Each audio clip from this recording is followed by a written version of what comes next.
What do you make of the latest development with Ms. Meng Wanzhou, the eldest daughter of Ren Zhengfei, founder of Huawei? I think this is the end of a very long period for her, which would have been very stressed. So obviously, this is a very positive outcome for everybody. And it shows that when the state is taking this thing into its own hands, it can help a lot in those kind of cases.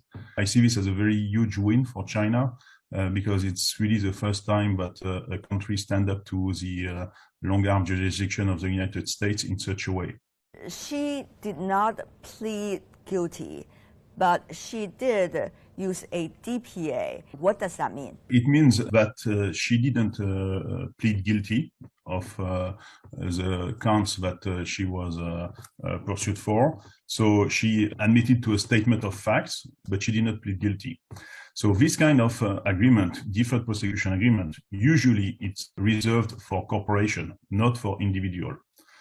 It's very, very unique that an individual can enter into a deferred prosecution agreement with the Department of Justice. In fact, for instance, in all Foreign Corrupt Practice Act cases, I have never seen such a thing. It shows that the negotiation has been very, very tough, and that the Department of Justice has really bent a lot to accommodate this kind of agreement.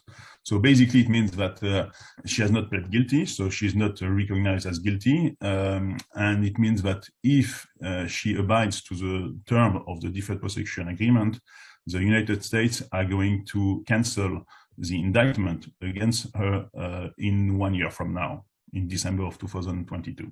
And that makes a huge difference, of course, Fred.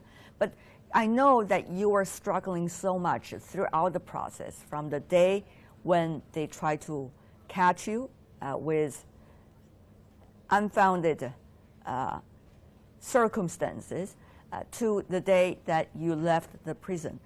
Tell me more about how you struggled and what eventually led you to make the decision that you did.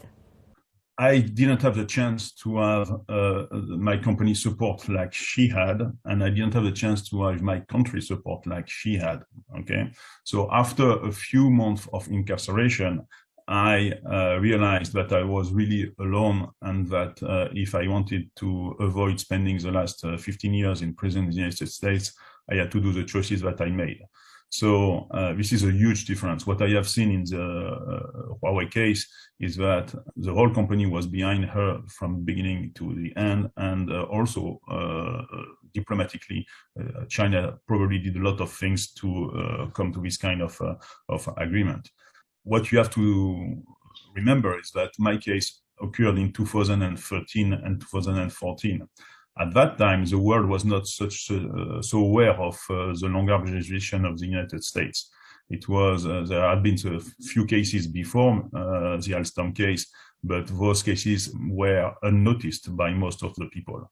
So even in France, we had to wait until we had the Alstom case in order to change the French anti-corruption law to protect French company and so on. I remember Ms. Meng, after she knew she could go back to China, she talked about the past almost 2.5 years as absolutely disruptive moment of her life. But she also talked about every cloud has its own silver lining.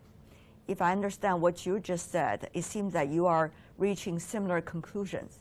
Yeah, I think she was amazingly courageous also to continue to fight back.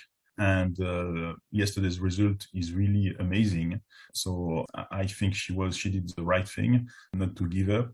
Those 2.5 years have been also very, very complicated for her, for her family, for her father, for everybody. At the end of the day, no European country will say this, but everybody deep down should feel grateful to what is happening here, because it's really one of the first time that a country is really standing up to the United States to stop this craziness of long-arm jurisdiction.